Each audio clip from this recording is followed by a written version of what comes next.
So without further ado, please welcome Nicolas Bearde and Glen Pearson.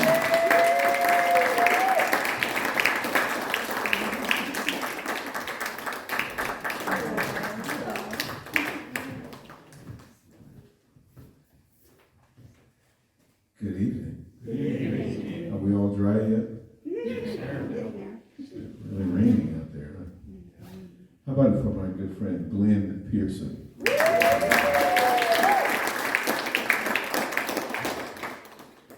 We got a couple of numbers we're going to rattle off for you right now, if we can. Just want to take a minute and look at your smiling, lovely faces. There you go. As always. All right, here we go. 1, 2, 1, 2, 3, 4.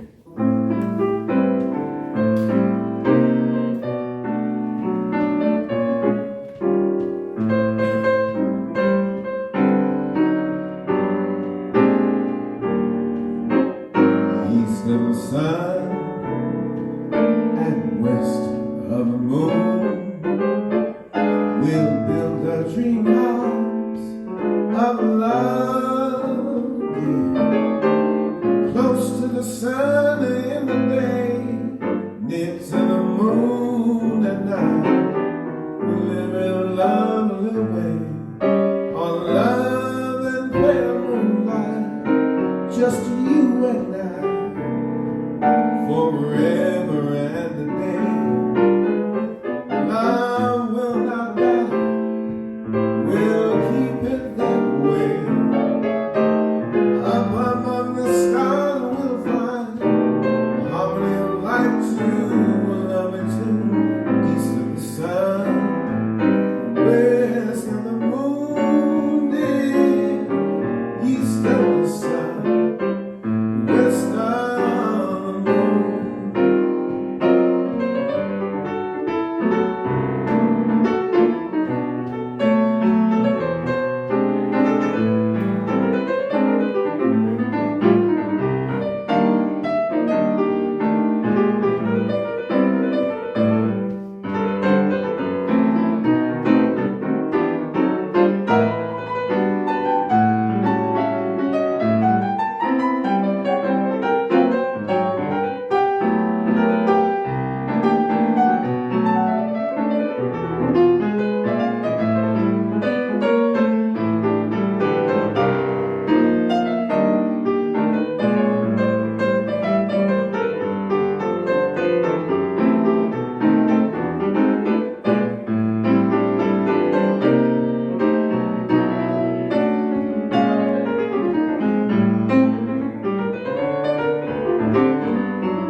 East of the sun and west of the moon, we'll build a dream house of love, dear.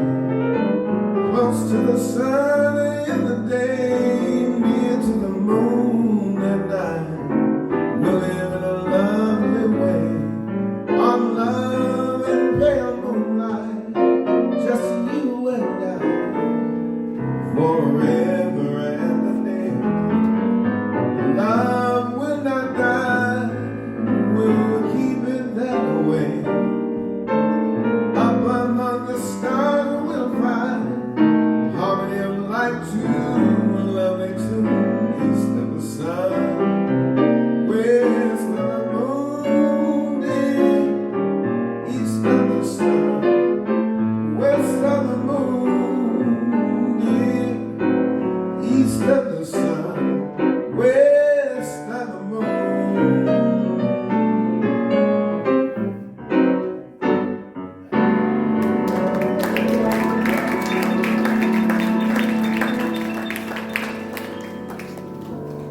Thanks so much.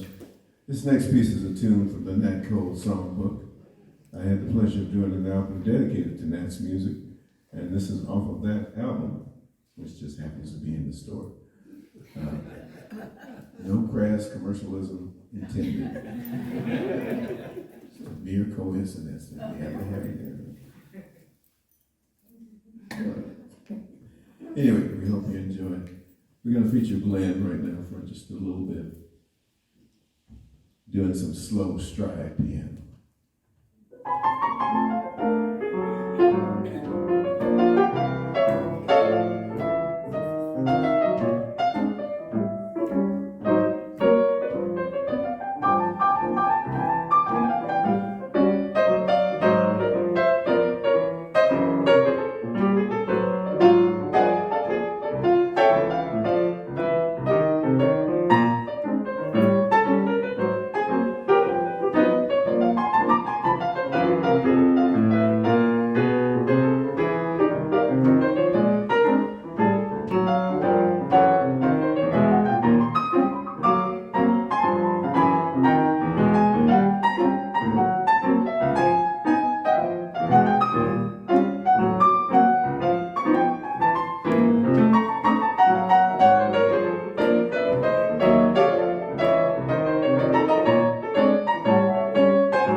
Just found joy. I'm as happy as a baby boy with another brand new choo-choo toy. When I'm with my sweet Lorraine, Lorraine, Lorraine, she's got a pair of eyes that are brighter than the summer skies. When you see them, you will realize why I love my sweet Lorraine.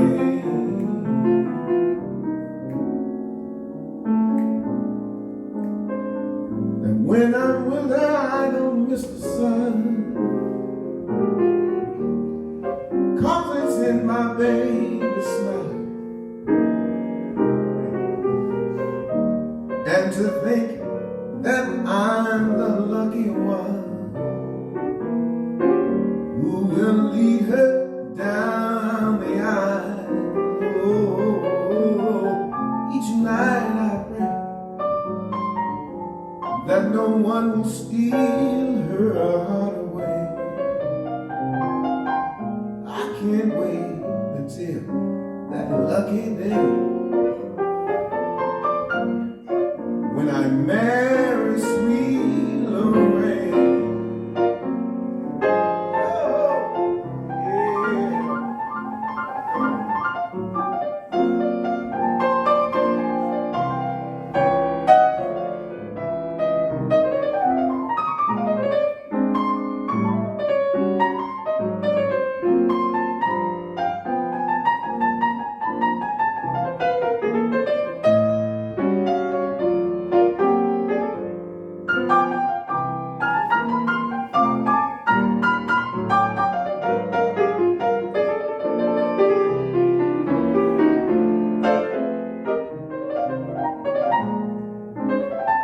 yeah.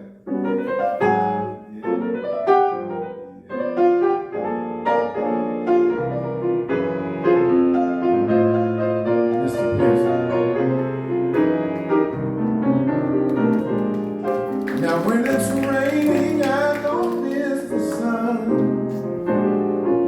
'cause it's in my baby's smile.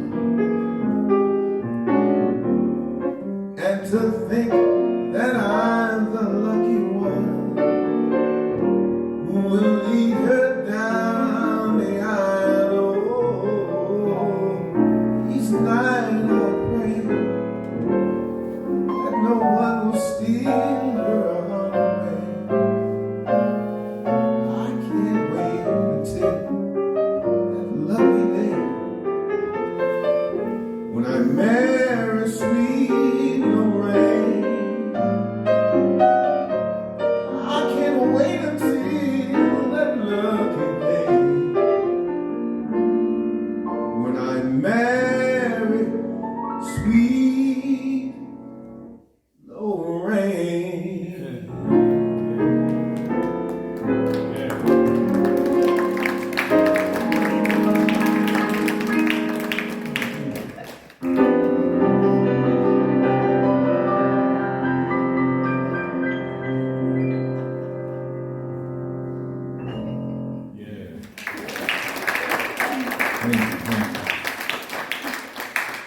You play wonderful. Yeah, you played really good. He really plays really good, doesn't he? Yeah. He's all right, man. He's all right. Here's a little something from Bill Withers. Any Withers fans in the house? What's up, Fred? How you doing, man? Good to see some of my people here today. This is one of my favorite tunes by Bill, from Bill. And it was covered by one of my favorite singers too, Mr. John Lucien. Some time ago, who's unfortunately no longer with us, but I just loved his arrangement and decided to take a little bit of this arrangement and utilize it in my own particular way. So we hope you enjoy it.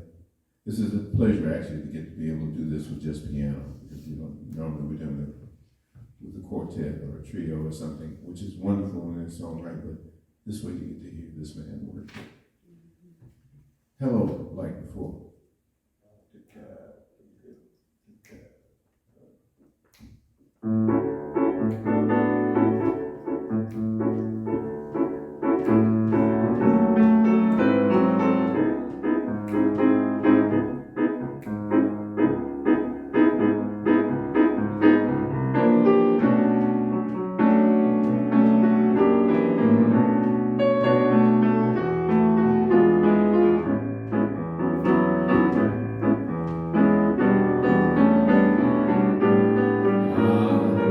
Hello, like before. I'd never come here. I'd known that you were here. I must admit though that it's nice to see you again. You look like you've been doing well.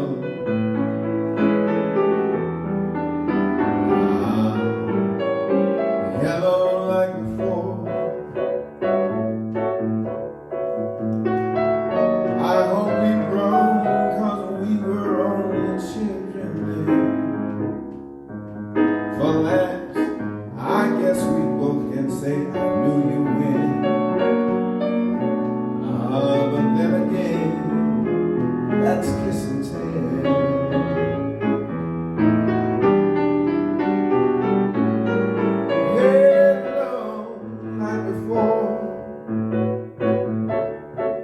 I hope we're grown, 'cause we were only children then. I guess from last we both can say I knew you way back then.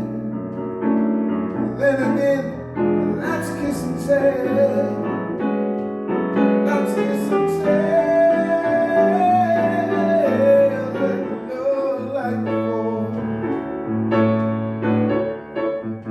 I hope it's different, 'cause we know each other now. Guess I've always known we'd meet again somehow. So then it might as well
looks different, 'cause we know each other now. I guess I've always known we'd meet again somehow. So then it might as well be now. Might as well be now. Yeah, hello, hello, hello, hello.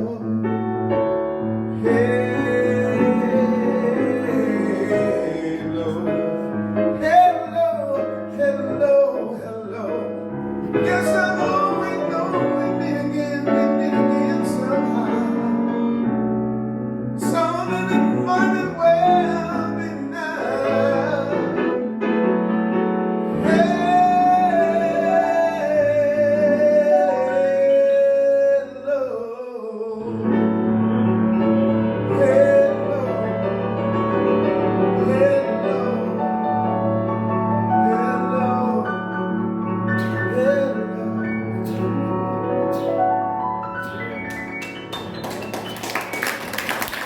Thank you so much. Glen Pearson. Hey there. Awesome. Another round of applause for Nick Bearde and Glen Pearson. All right, so we're just going to chat a little bit, Let's sit down like if old that's folks. okay. Can we sit down like old people? Like old people, yeah, we can sit like old people. All right. How are you doing today? I'm good. You're not there yet, but Oh, I am. yeah, well, we're all close, right? knocking on the door. So Nick, you've been in the Bay Area for a while now, right? In a long Sometime, time. yeah. I moved here in, I came here in 1970, 71, Okay. chasing a beautiful young woman. And I caught her. And when I loved it here. When I came here, Oakland was popping, y'all. It was just so wonderful here. Art, the art community, culture, music, everything was happening here. It was a theater, all of that was happening. And so I quickly moved to LA. What did I know? I thought it was California. I thought, okay, it's the same. Not true, but yeah. So you're originally from Nashville, Tennessee. Nashville, Tennessee. Yeah. So, and just to amend that story, after about 3 years in LA, I decided to move back here. I came back here, and I've been here ever since. So, 73, 74. Yeah. But yes, I'm from Nashville, Tennessee originally. Yeah. Nobody? I don't blame you, but Michigan, that's close. Michigan, that's no, so far away in so many ways. So starting out in Nashville, have you always done music? Have you come from a musical family? Is it just something that you just sort of came to? How did you get into? It's interesting. I'm the second of 7 kids, so I'm the wayward one out of 7. I have always sang. My early remembrances are of listening to the radio and falling in love with that music that I heard, which was a lot of. This is before Motown really kicked in, so there was a lot of kind of bluesy R&B, really kind of C.C. Ryder and C.C. Ryder, all that kind of stuff. Wilson Pickett, the early days of Wilson Pickett, and I just fell in love with listening to radio. It took me to different places in my mind. It was just wonderful. And my father loved the blues. I mean, he loved the blues, and would frequently turn off my favorite stations, put the blues stuff on. But what I will say, there's a blessing that he gave me in that when I became a professional singer, I actually had these blues songs kind of ingrained in my head and didn't realize it. So a lot of the lyrics and stuff I already knew just from having heard them so much when I was a kid. But I always sing. I sing around the house. I sing nobody in my family sang other than in choir. And they didn't say, it wasn't like they were like singing all the time in choir. It's just like occasionally they would sing in the choir. My mother would occasionally sing like at first Sundays or something like that. She'd sing. But the rest of the time she was dedicated into raising 7 kids. So I was pretty much the only one. I had a cousin who was a part of Up With People. It was one of those touring groups, promoting America and that kind of thing. And so she, when I was in 7th grade, she came to me one day and she said, "You are to meet me." She didn't ask. She said, "You are to meet me after school at 3:30 or whatever it was in this room. Don't be late. Show up." And prior to that, like I said, nobody in my family was really committed to singing in church or anything like that. And all this singing was kind of incidental, except that my cousin, my brother, myself, and another cousin who was not really a singer, but the 4 of us would be drafted by my grandfather to go out and clean up model homes.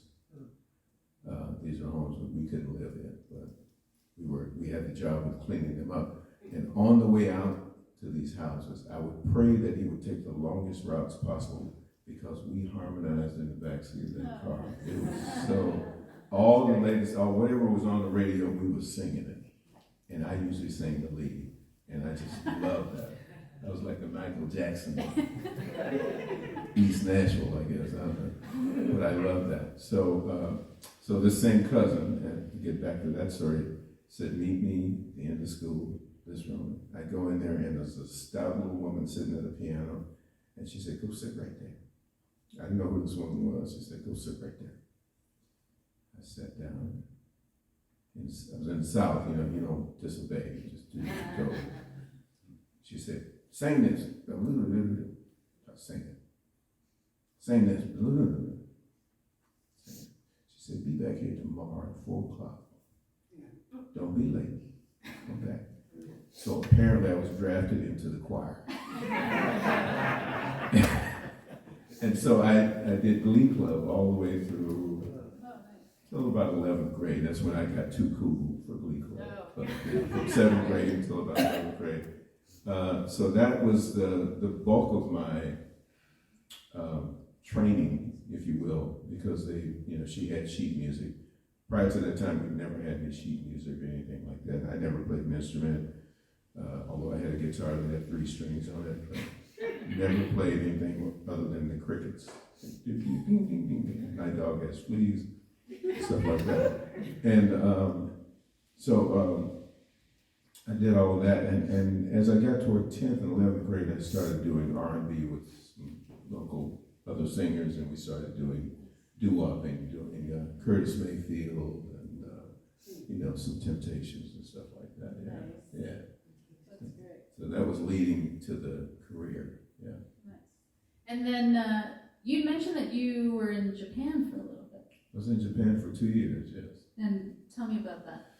Well, as an extension of, I went to Tennessee A&I when I graduated from high school, and I majored in student center.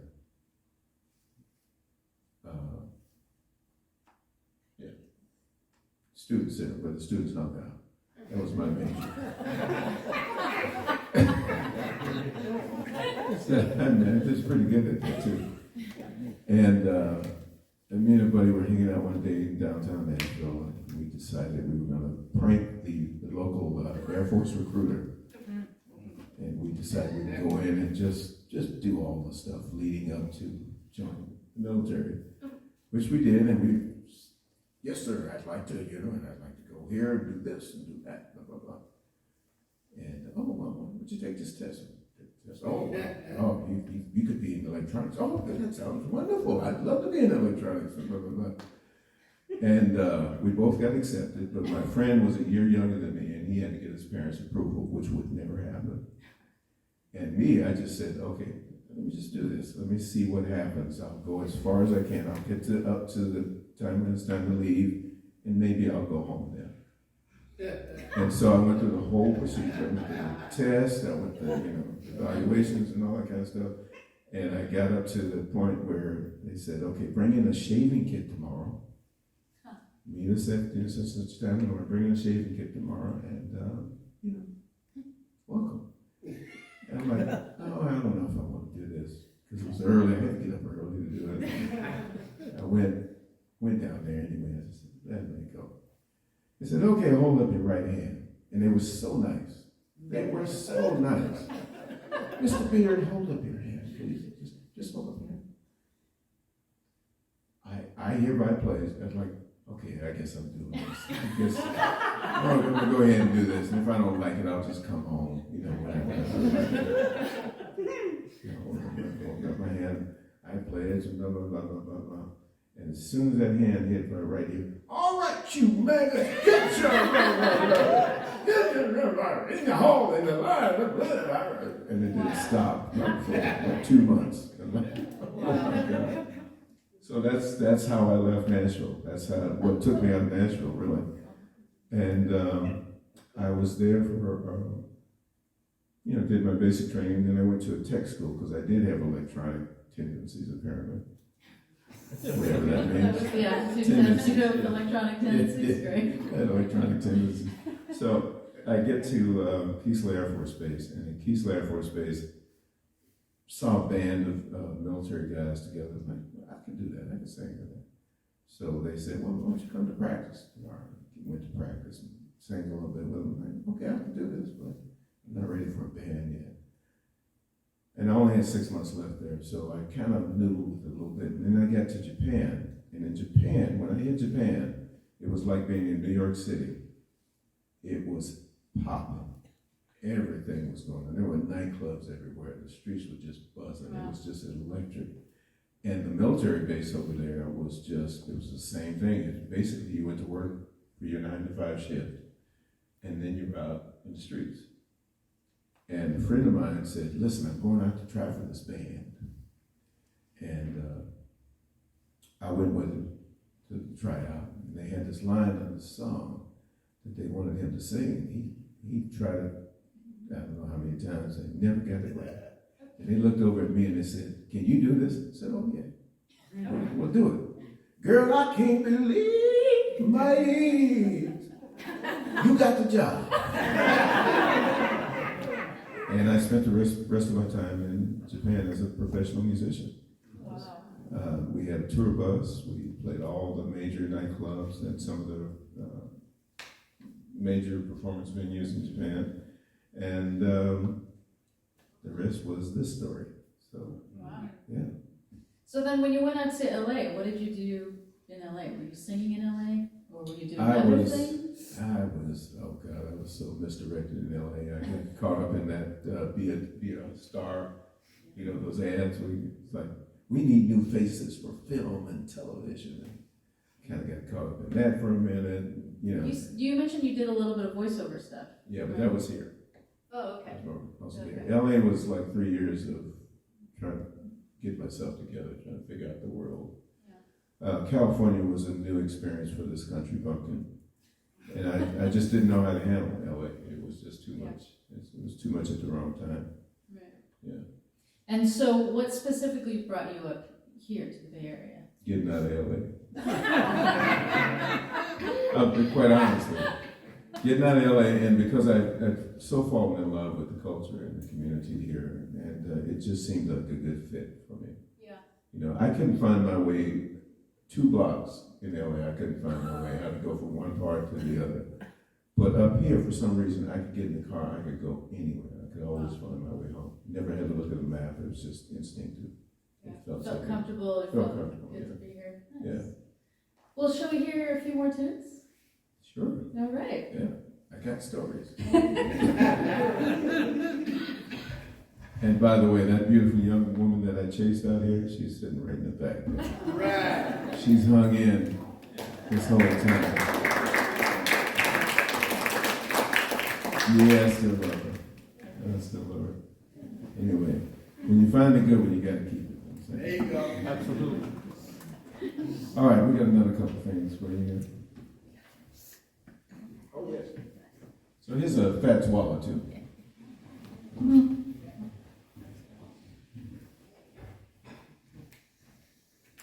One, two, one, two, three.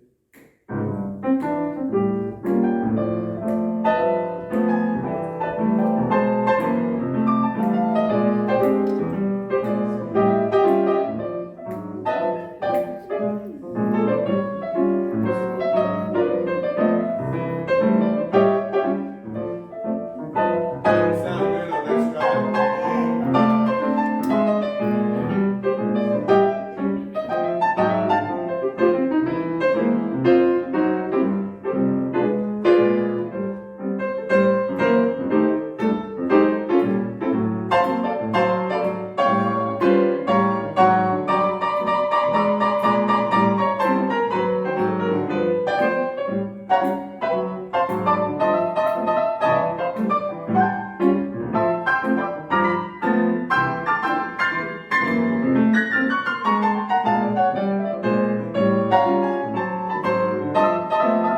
That's Mr. Pearson.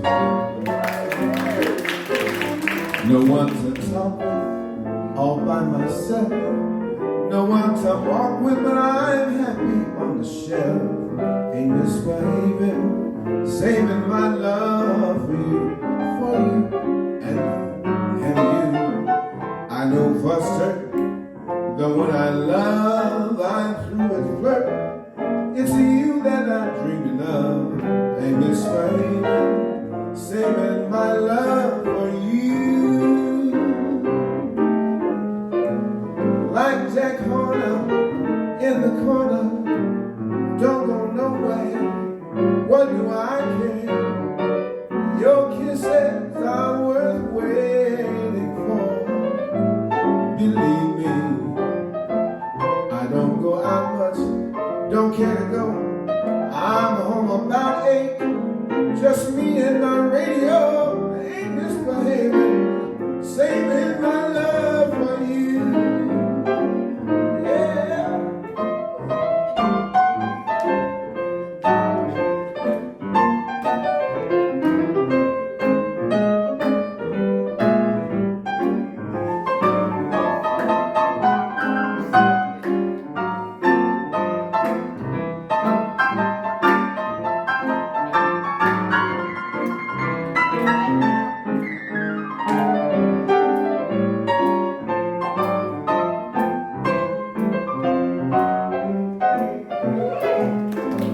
Like that corner, in the corner, don't go nowhere.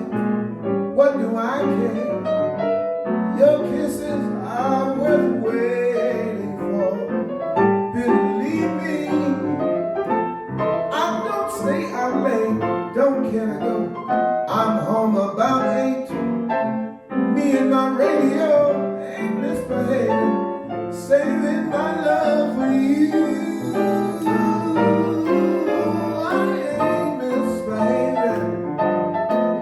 Say I sit at home and I'm saying I ain't misbehaving, saving all my love for you.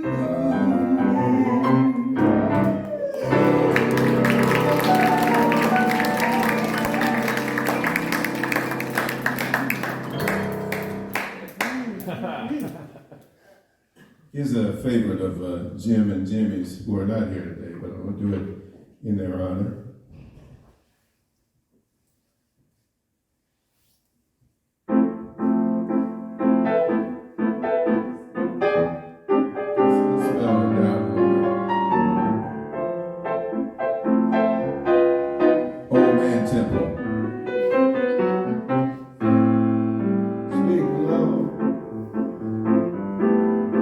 When you speak love, our summer days wither away too soon, too soon. Speak love, when you speak love, our love is a spark lost in the dark. We're swept apart too soon. Speak low. When you speak love,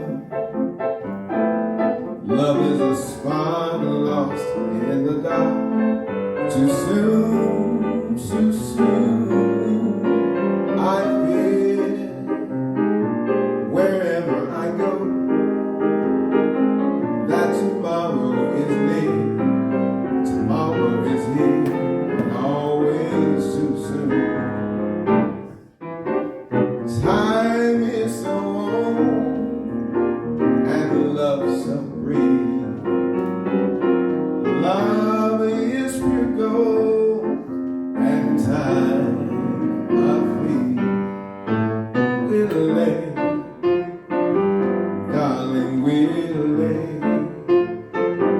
The curtain descends, and everything is too soon, too soon. I'll away, darling, I'll away. Will you speak low to me, speak loud to me, and soon?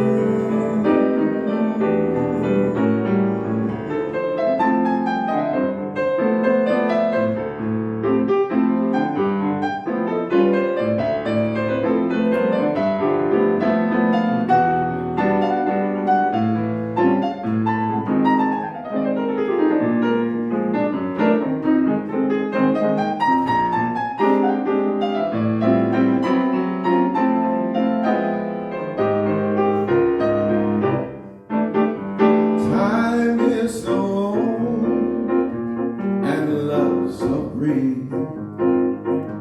Love is pure gold and time a thief. We'll lay, darling, we'll lay. The curtain descends, everything is too soon, too soon. I'm away, darling, I'm away.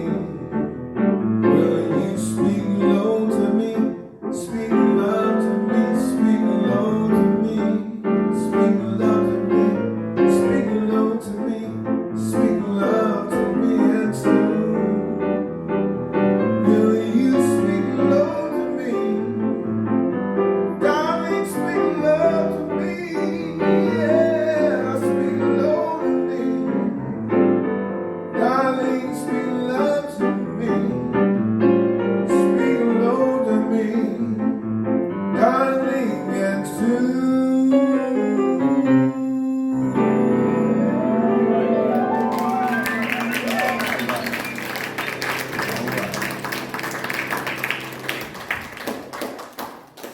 Thank you so much. All right, so I want to hear about, because one of the things that I really want to sort of talk about is the things that I think a lot of people think, being a singer, being a musician, it's glamorous, it's wonderful, you get to play with all these great people, you get to, do all Isn't this stuff. It really isn't that? You tell me. Okay. So tell me about kind of when you did move here to the Bay Area. How did you get into doing gigs, and how did you start out doing stuff? It's really interesting.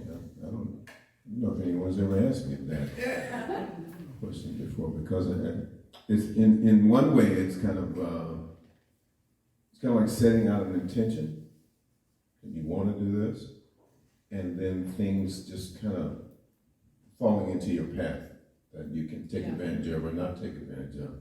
So when I first came back to Oakland, part of what I knew I needed to do was I needed to find out what was going on the scene here, what kind of music people were listening to. And trust me, it was not as academic as it sounds right now, but it was just an instinct that said I needed to know what was happening here, what level of performance there was here, what would best fit my taste and what I considered my skill level at the time. And so I started literally going to a lot of clubs. And there were some amazing performers here. I mean, Larry Graham was here, Carlos Santana. Just go down the list of all these legends that came out of the Bay Area, and they were performing in the local scene. So they were in the clubs. Tower Power was here. And so I'd go out and I'd go, I don't know how to do that. I don't know how to do that. Oh man, I would love to do that, but that might take forever, that kind of thing. So I really just went and sat in clubs for a long time. Keystone Corner was a good friend to my ear. The performers there were, jazz performers primarily, the greats, Herbie Hancock, Wynton was there, Wynton Marsalis was there, of course, Bobby Hutcherson was a staple at the club. John Lucien, I got to see him there. And Keystone was more of a because it was a jazz venue, it was more just musicians doing that thing. It wasn't so much like floor shows and all of that. But then, the Commodores would show up. And by the way, the Commodores were, I lived at one point in the Crenshaw district, which you might know. Yeah. You might know the Crenshaw district, which is otherwise known as South Central. Now, it wasn't known as South Central at that time. As I remember, it was more just the Crenshaw district. And the Commodores were at a place called The Apartment, and they played there regularly. And they put on a show every time they did their gig. And it was just a gig for them, but it was always amazing. So those kinds of things were, I won't say an intimidation, but they were like, they set a standard that I wanted to ascribe to. So when a few years of doing that off and on, and meeting up with some musicians, who were struggling, trying to find their path as well. And we get together, we write songs and try to put things together and all that. And one of these days I'm gonna have to think about what the first gig was I did, but I can't remember the first gig. I do know I worked with a band for a little while, and they were doing original music, and I got a call from a friend one day and said, "Are you going to be at this club on 10th Street?" And I said, "What club?" "Oh, the band's playing on 10th Street tonight." Nobody called me to tell me that the band was, so they decided they'd go instrumental. Yeah, it wasn't working out right, But after a short while, just doing that, kind of finding out what was going on, and then I remember late 70s is when I started doing club gigs with various bands, just doing kind of top 40 hits, kind of thing. And I got a call to check out this club called Passan's in San Francisco. Anybody here remember Passan's? Anybody was around during that time? So late 70s, there was this club called Passan's on Union Street in San Francisco, and they had, it was jazz primarily, but they had a lot of R&B there. And I started checking it out. Herb came right about this place and how wonderful it was. And so I would start going to check it out. And I realized at that point that what I needed was reps. I needed to be on stage as much as possible.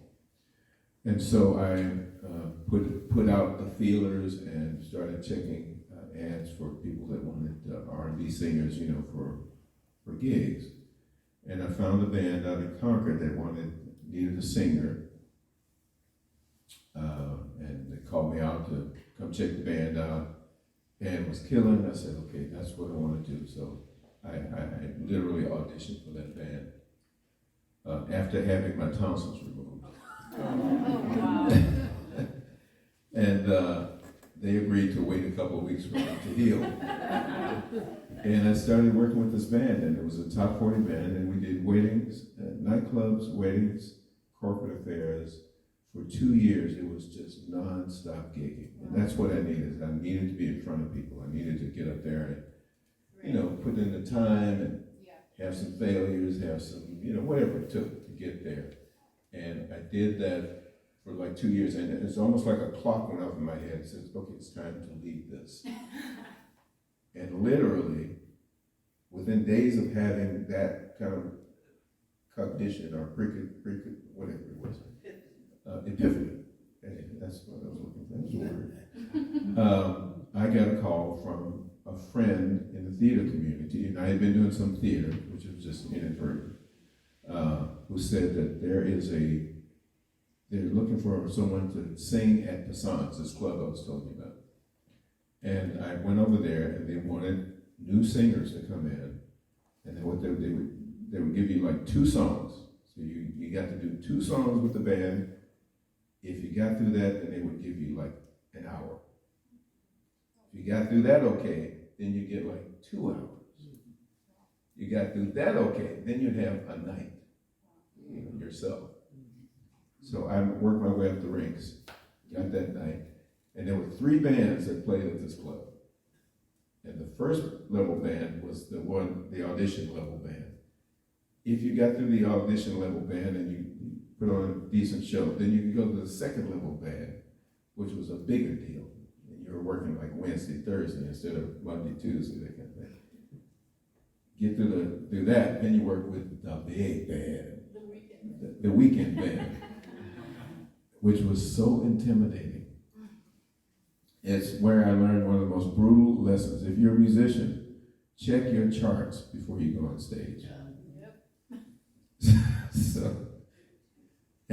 I say this with all due humility. I got into this band, I was so happy and so scared, because this band was like big time, right? I pulled out Al Green's Let's Stay Together. I bought a store-bought chart, which was about 20 pages. Oh, no. And I didn't know you were supposed to tape all this stuff together and all that. It's like, because otherwise people are turning pages and they fly off the stage and inevitably something's going to get you. So I'm doing the song. I've done like 3 songs. Everybody's loving it. I'm doing the song. I get to the bridge and the band comes to a complete halt. And I'm like, what? No more music after this. I had taped like the first 10 pages and didn't realize that there was more. And the song just came to a screeching halt. And they stopped, the club owner came over to me and said, what the fuck was that up there? That was the first and last time I worked with that band. But after a couple of months of reprieve, I actually went back in and started working there regularly. So it was a great lesson for me. Check your charts. That's great. Yeah, very important. Yes. So tell me about, you did some vocal, sort of like ensemble singing, and you did some traveling, and... Oh, yes. Yeah. Well, yeah. So when this epiphany came that I needed to start doing more mature music, well, that's part of it. I needed to be in the jazz circuit, and I needed to do what I consider to be more mature music, and less of the R&B, Baby Come Back, and Even Ed Love, and all that kind of stuff. And there's a young lady by the name of Molly Holm, who had a group called Jazz Mouth at the time, and this was, it started out as a rather large ensemble. I think they had like 12 or 15 people in the group originally. But they whittled it down to like 7 or 8 or something like that. And they were looking for singers. So this was a new way of singing. It was ensemble jazz singing with some scat elements and that kind of thing. And it was not quite a cappella, but they did use a trio. But all the rehearsals were pretty much a cappella. And so I joined Molly, and we wound up doing a few gigs in that configuration. So I was doing the R&B thing over here. I was doing some jazz at the Sons, and then I started doing this ensemble singing with Molly. And then Molly said that there's this guy who sings at this club in San Francisco. He's doing some really unique stuff, but he's looking for some singers he wants to experiment with, and his name is Bobby. And I said, I'll check it out, whatever. So Bobby assembled us in the studio one day. It was about 15 singers. And we basically stood in a circle and kind of put our best wishes in a Tibetan gong in the middle of the floor. We put all our wishes in there, and we sang for almost 4 hours nonstop. Just a cappella, just creating stuff, just amazing, spontaneous stuff, and some things that he kind of figured out how to intermingle harmonies and all that kind of stuff. And he said, cool. So let's do some of this. Let's take it to some venues. And so we started singing. We had no name at that point. It was just Bobby McFerrin and us. And this eventually became the group Voice. But when Bobby had this big hit, Don't Worry, Be Happy. Yes. And you have never seen a person run from the limelight as much as Bobby did. He appreciated, of course, the fact that it was a hit, but he did not appreciate all the focus and attention and all that media stuff he had to do behind it. And so he decided he was going to sing music without words. He was going to make music without words, which is like, okay, you got a national hit, international hit, And now you're gonna do music that has no words. And you know the record company loved that, right? But we started on this path, and it's just, I'm so glad I was a part of it. It's just an amazing adventure that we had. And did you guys travel? We traveled the entire world. We traveled, it just took off like lightning. Bobby McFerrin is a category unto himself. He is a very unique artist.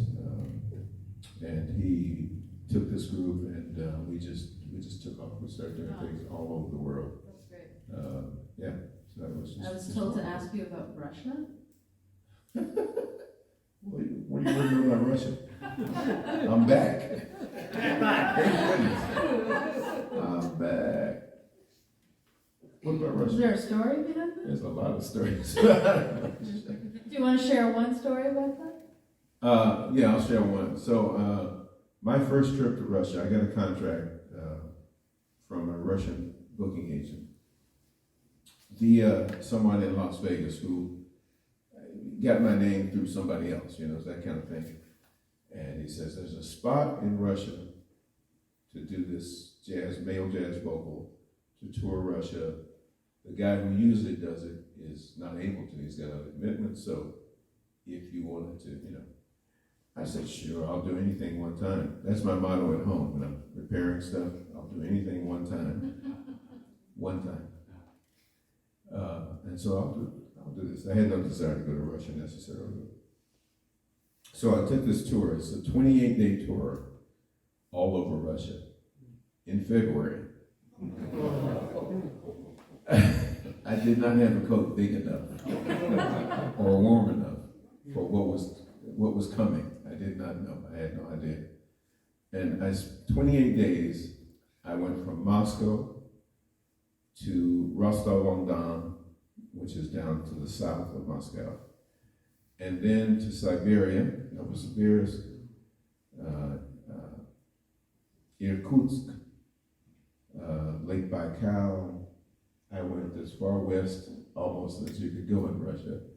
And at one point I was sitting up in a hotel room in Siberia, and I realized that I could disappear from the face of the earth and no one would ever find me.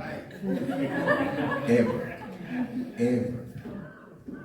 And fortunately I had a cell phone that the promoter gave me. That's the only contact I had with the civilized world. And I'm sitting in this hotel in Irkutsk in Siberia, and I'm like, I could disappear. Wow. No one would know. That was the days when people were writing blogs. So I wrote this long blog that I sent to my wife about what it was like being there and how distant from everything I felt. I've never been that far away from home or far away from a culture that I really knew. Immersed in a language I couldn't speak, and it's amazing. But I gotta say, the audiences were warm and receptive. And at one point I was doing an Al Green tune, I said, "This is a song by Al Green," and they went, "Let's stay together." I went, yeah, they weren't buying it. But Al who? What's the most fun gig you've done? Most memorable, most fun, most... Oh God, I don't know if I can say that. There've been so many, really. Yeah. Like, who are some of the people that some of the musicians that you've played with? You've sung with a lot of people, right? I've sung with a lot of people. Janet Siegel, Manhattan Transfer. Of course, so many people came through the McFerrin group. Yeah. So we got to sing with a lot of folks there. But Vincent Herring, Eric Alexander, New York, the New York crew. Nat Adderley Jr. is one of the most fun people to hang out with. Wow. Yeah, he's a very eccentric kind of guy. He was Luther Vandross's musical director, for those who don't know. Yeah, great guy, great pianist, and quite a character. Nice. Yeah. Vincent Herring is also quite a character in his own way. Yeah, Bobby McFerrin, Lord, a lot. That's great. Yeah. Well, let's hear a couple more tunes, and then I have a couple other questions, and then we can open it up to questions from the audience. All right. All right. Okay. You have a question? Do you have a question for No, me? it's okay. No, it's good. It's good. All right. You explained it. Y'all all right? Everybody good? I have a feeling there's a question bubbling in the audience right now. Can I take one? Sharmila, can I take one question? Is there one question right now? Hi. So throughout this whole time when you're like working your way up, were you also taking lessons? Did you have mentors? How were you learning things? Was it just always through your gigs? Or how were you getting better over that time? In that phase of things, in the early days, it was really just ears and eyes, watching, listening. You know, if there was something I thought I needed to learn, I would find some way to learn it. I did go to Cal State Hayward in the late 70s, but I found that there was a student union there too, so I'm so good at it, I just naturally graduated. Yeah, pretty much just listening. That's how I learned as a kid, it's just by ear. And unfortunately, I came from a place and a time where the old timers would say, "Oh boy, you don't need to read all that music. You just need to sing. Just sing, listen, and sing." You know? So I never learned how to read during those days. I did learn later, but when I was younger, just listen, Thank you. listen and do. So, all right, thank you for that. Yeah. What we doing? Yeah.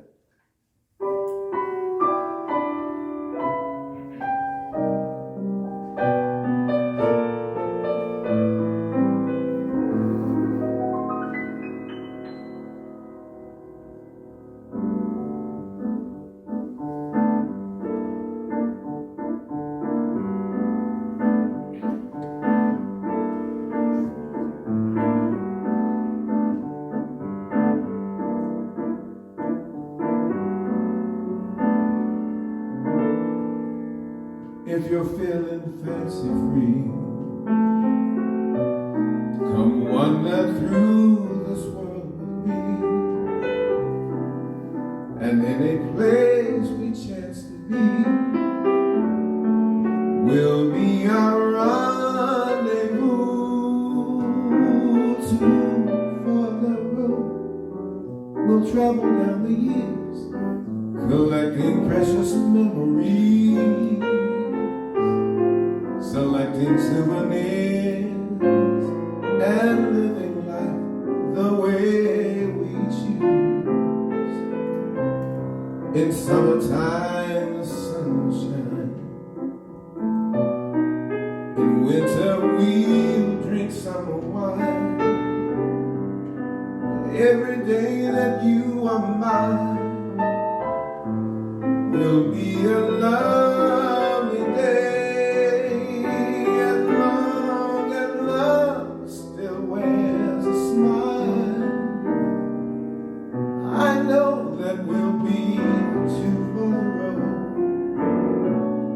That's a long, long while.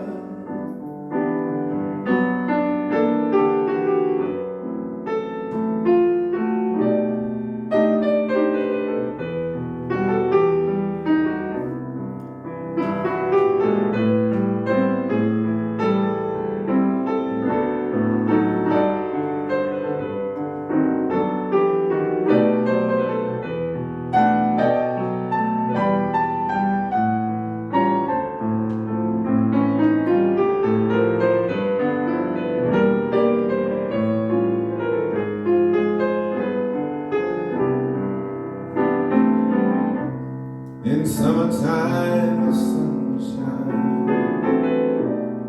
In winter, we'll drink summer wine. Every day that you are mine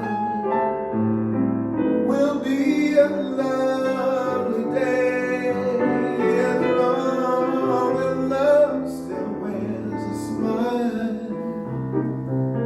I know that we'll be two. That's a long, long while.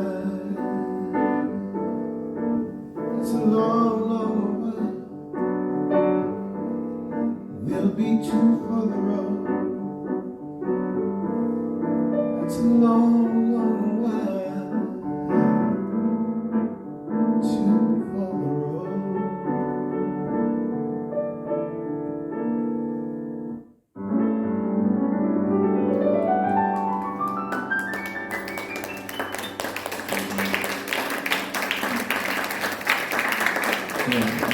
the road. Oh, we have another road song for you. Is that okay? A little bit redundant here? It just has road in the title.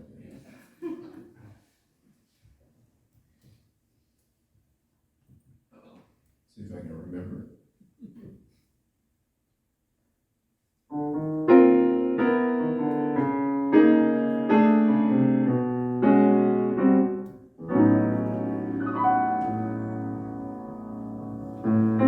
So these are the ropes, the tricks of the trade, the rules of the road. You're one of those dopes for whom they were made. The rules of the road, you follow that kiss, recklessly miss a bend in the road, and suddenly this, the end of the road.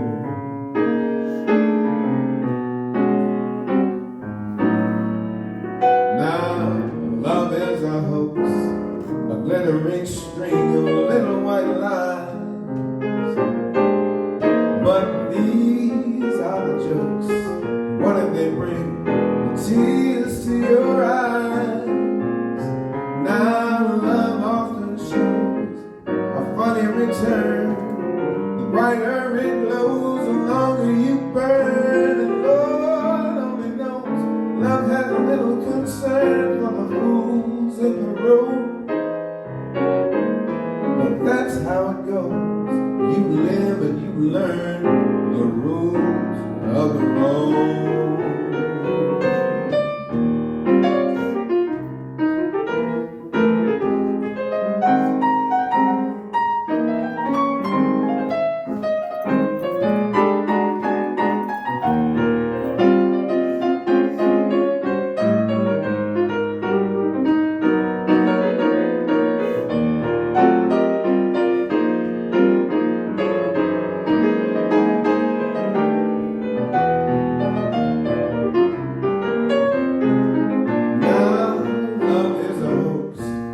Glittering string of little white lines.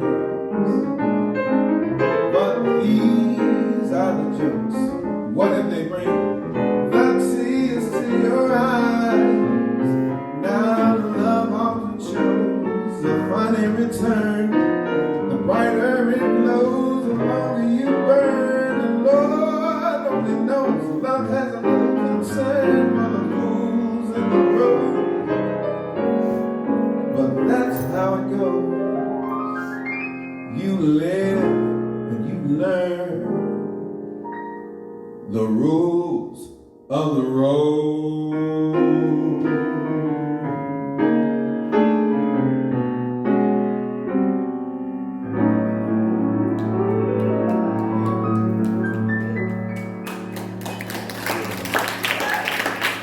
Thank you.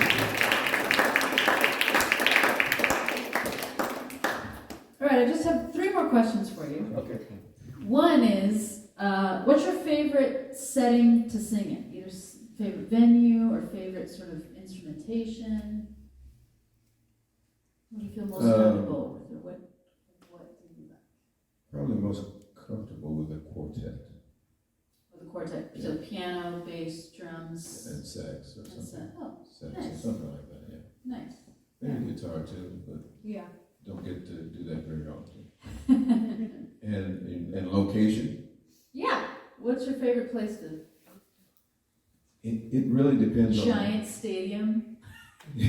I've done that. I've done like 10,000. Actually, I just did the Savannah Jazz Festival, a big band tribute to Joe Williams. For 25,000 people in the audience. Wow. How was that? Well, it's interesting because I couldn't see past the first couple hundred. So everything from that point on was all in darkness. But that was amazing because the big band performances are, if the band is snapping, it's really something because you got all that power coming at you from the horn section and all that. And this band was snapping at the Savannah Jazz Festival, all-star jazz band. So it's really cool. But in general, probably, God, it really depends on the program. Depends on what kind of music I'm doing and what the purpose is behind it. I love festival settings. So especially like international festivals. If any of you have ever been to like North Sea Jazz Festival or Pori, Finland, or even the San Jose Jazz Festival here, which is amazing as well. I love that kind of atmosphere. I love the fact that, first of all, there's musicians from all over the world usually, and we all get to hang and see each other and that kind of thing. And usually the stages are set and ready to go, the best equipment, and you've got a dedicated audience, and I just love that. Yeah. Nightclubs are good depending on what the program is and how long you have to do it for. Correct. I have what I call the inverse law of compensation. That is, the more work you do, the less you get paid. It's very true. Yeah. So I'm sure you've had this experience where somebody calls you for a club date. They say, "Man, I can only pay $300, but if you get a crowd in at the door, you can get a little piece of that. But you got to bring the PA, and the band's got to bring all their equipment, Right, and we'll have bandwages for you. Yeah, we have bandwages, or we don't serve food, but you can have all the drinks. You get 3% off the menu. Exactly. We got drink tickets for you. And oh, by the way, it's 4 hours. Right. It's a 4 hour long sets. Yeah. So the day of a gig, how do you prepare? What do you do? I know some people really, they make sure they don't talk to anybody, and some people are like, whatever, I don't care. People do that? The day of the gig, I'm usually a nervous wreck. It depends on the gig, of course, but I'm some shade of nervous, and I try to get some warm-ups in. Usually that doesn't happen until I get to the venue. But I try to get some vocal warm-up of some sort in, because I getting older, I just have to have some kind of warm-up. Yeah. But I usually do all my preparation before the day of the gig.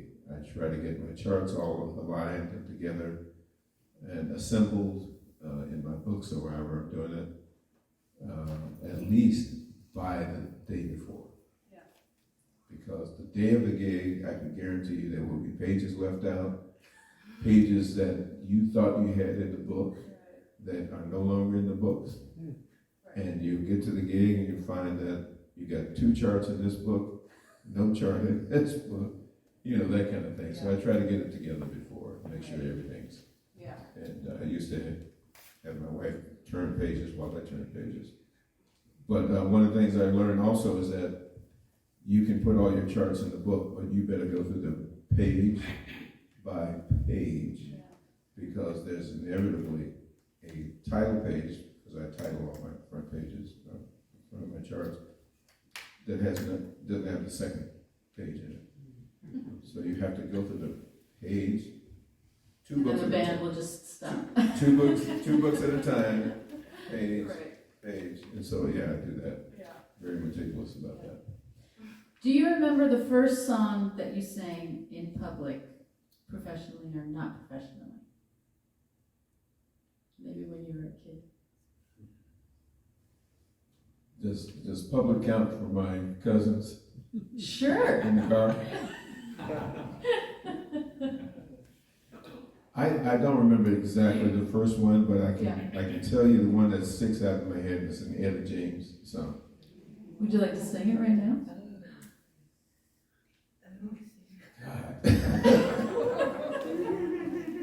Oh, let's see if I can figure out what key to sing it in. It's called All I Can Do Is Cry. Anybody know that song? Let me see if I can do this. I had a different register when I was. I heard church bells ringing, and I heard the choir singing. I saw my love walk down the aisle. On her finger, I'm changing the gender here because it's, he placed a ring. Oh, I can't remember the rest. But I remember the chorus. But I remember the chorus because we used to make fun of the chorus. What? All I could do was cry, cry, cry, cry. All I could do was cry, cry, cry, cry. I saw my love walk down the aisle, and all I could do was cry, cry, cry. That's different. I haven't thought of that in forever, my God. Are there any questions from the audience? Yeah. Yes, who were some of your singers that inspired you when you actually started doing professionally? Oh, the ones that actually sang their music, that kind of thing? Yes. Well, I did the whole Motown catalog when I was in Japan, when I first started.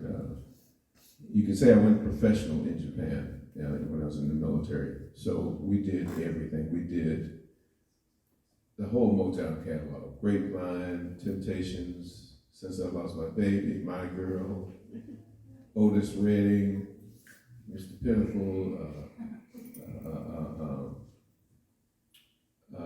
God, what's the other one?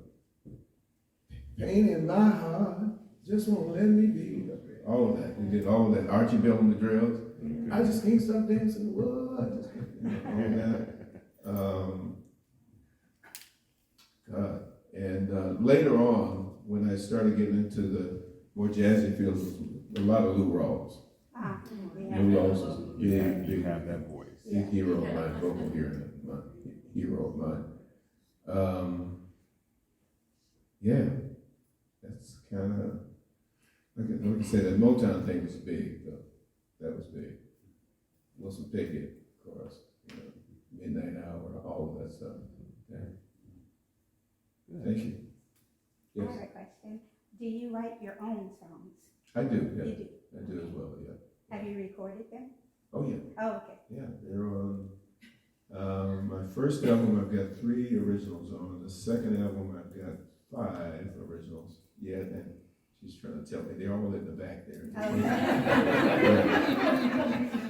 The last 2 albums, not so much the originals because they were dedications to. The last album was a dedication to the music of Nat King Cole, so I just did all of his catalog.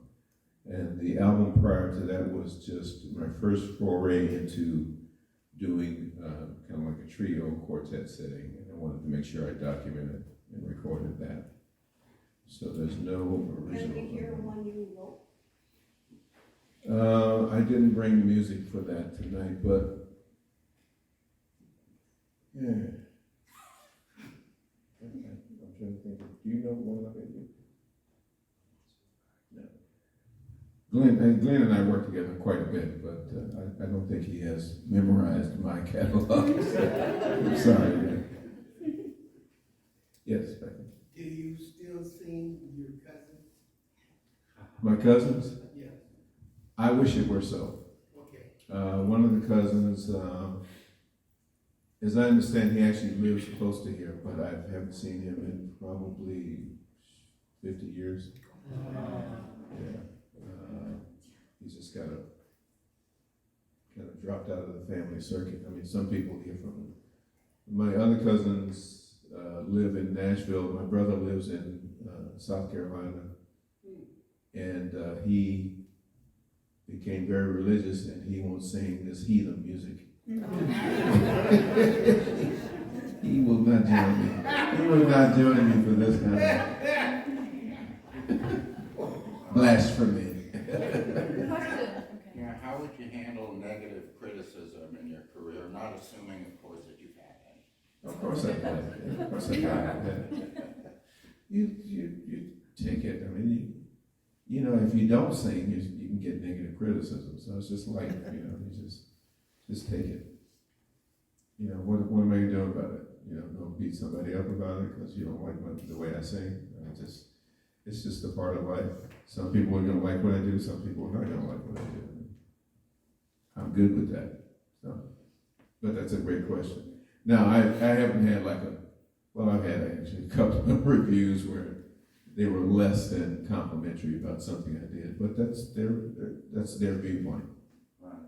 And I don't take that personally. Would you learn from some of those comments? Of course, yeah. You take some of those things and you consider whether, okay, if that's just his viewpoint or is that something I really need to consider how to approach the next project that I do. And I do consider that as well. Yeah. Thank you. It's a good question. Do you take requests? Mm-mm. If so, may I make one? Yeah, but let me answer Fred's question. Yeah, do you arrange, write your own charts, or? I don't write my own charts per se, but I do arrange a lot of what I do in collaboration with someone usually. I'll get with pianists and say, no, I want it to go like this. And Yeah. I have my own way of verbalizing chords, which is blam, blah, blah, boing, boing. That's, you know. Oh, yeah. Yeah, Did you have a question there? Did you have a question or was that the same? Hi. Oh, okay. Hi. I'm going to get to you. I haven't forgotten your request. I haven't forgotten it. Okay. Hi, Yes. I'm curious, aside from preparing the day before a performance, do you have like a little ritual before you go on and perform? A ritual? Like, you know, some people kind of zone out and just kind of have. Yeah, I do. I'd like to take a quiet moment or two. Trying to find a place where nobody can disturb me for a few minutes at least. And sometimes, if I'm really nervous about something, I really like to just skirt off somewhere. Take at least a half an hour or so and just kind of go into some kind of pseudo meditative thing and remind myself that I'm good. People love me. They love me. You know, sometimes you have to really, maybe not those exact words, but I do have to talk to myself sometimes. Thank Yes. you. Yes. You know, I was just gonna say, somebody had asked if you could sing anything of your original songs. Now, even though Glenn doesn't know it, maybe you could do a little a cappella of something from, you got 5 songs on this album. Like what? Let me see. This is the troublemaker I married. Trying to act like she's just another voice in the crowd. Yeah. So you possibly could do Summer Sunday? No. You could possibly do Love of My Life? No. The most produced song on the entire album. She says, you could do that one. I mean, just a little bit to show them what you do. Okay. Or Love Me. No.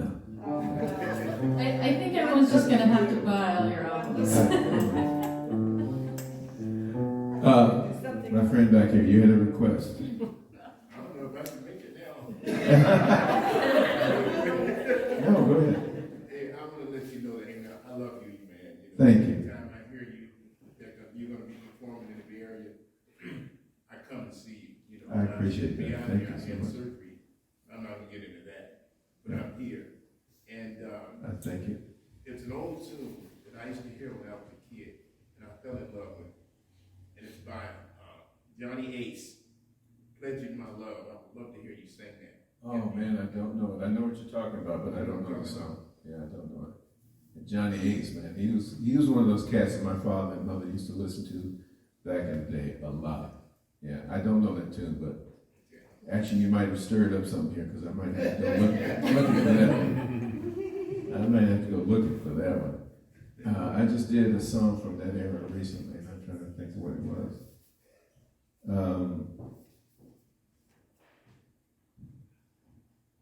Are you familiar with the Jerry Butler catalog? Yes. So Jerry did this song called Let It Be Me. Anyone familiar with that too? Yeah. You know that? Oh, you know? Because it's a two-parter. Yeah, male, female. Yeah. Yeah. Anyway, I just did that just recently. You kind of stirred up the dust there. I'm gonna look that song up. So maybe next time I see you, I'm like. All right, I think we have time for one more question. Does your wife travel with you when you travel? Yeah.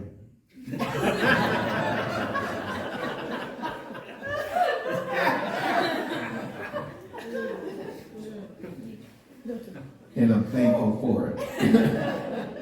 I'm so thankful for it. No, we've been on. It took.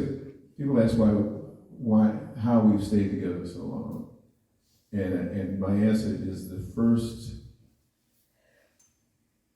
4/5 of my career, we worked separately. Lived in the same house, but she had, she's does taxes and business and all that, and so she's had her career, and I've had my career. And I think just that, the fact that we weren't overlapping and in each other's business all the time actually helped in the beginning. But now she's Your back office staff. she's my back office staff. And I don't know how I would handle my career now if she wasn't involved. So I really appreciate her being on board. And she does travel with me, because if I leave her at home, the doors might be unlocked. TV would be running all night. She'd be on the couch. So. No, she's been an incredible help, being on the road with me, and supporting me and all that. So, yeah. So, and thank you. Yeah. In all seriousness, it's a lot to do when you're out on the road by yourself. If you don't have like a management team and a squad of people around you, you need someone who has your back. That's right. And who can count those tickets for you. And that money will show up later on, that kind of thing. Who can sell CDs and, handle all your other business so that you can concentrate on what you do as an artist. And I thank you for that, my dear. Well, thank you, Nick, for being here. Thank all of you for being here. And now is the fun part, where we get to sing a little duet. Let's do it. And for those of you who don't know, this young lady has a marvelous voice, and I'm so thankful that you included me in this program. Yeah, of course. Thank you so much. All right, well, we're going to sing a fun little tune from, it's called Night and Day, if anyone is familiar with this one. I have two little bits of trivia. The song is from a musical called Gay Divorce, written by Cole Porter, and it was written in 1932, and within the first 30 days after the musical came out, or the first 2 months or something, like 30 people had recorded this song. And it was also the last musical that Fred Astaire did on Broadway before he moved to Hollywood. Wow. And did his whole Hollywood thing. Never heard of it. Yes, I don't think a lot of people have. And I think it's a little questionable, it's a little dated. Is that one of those plays that open and close on the same day kind of thing? Possibly. Yeah. I don't know. I mean, back then, I think they were just writing musicals just as vehicles for, for artists. Songs, yeah. So let's do some singing, shall we? Let's do some singing. All right. And please, as time goes on with Sharmila's program, please check the programs and come out and support, because she's doing a wonderful thing, highlighting the artists and what we do and how we do it and all that. I appreciate it.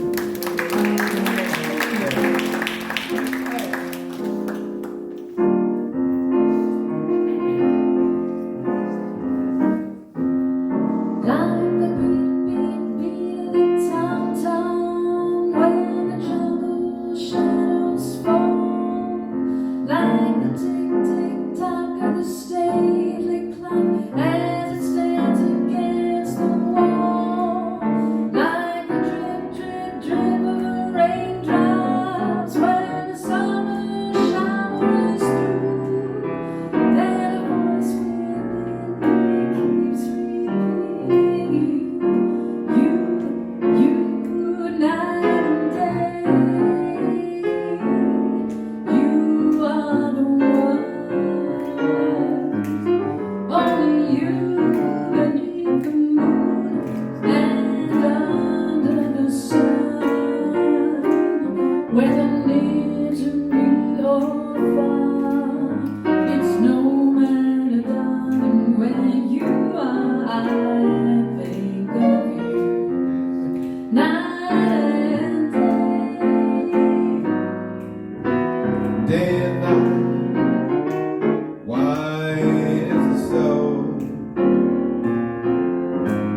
explode in the silence of my lonely room. I think of you night and day. Night and day, under the hide of me. There's an old such a hungry yearning burning inside me. And this torment won't be through till you let me spend my life making love to you day and night, night and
Thank you so much for coming out. Nick has some CDs back there. Talk to Darlene about it. Thank you again for coming out. We'll see you back there, Brother Dylan.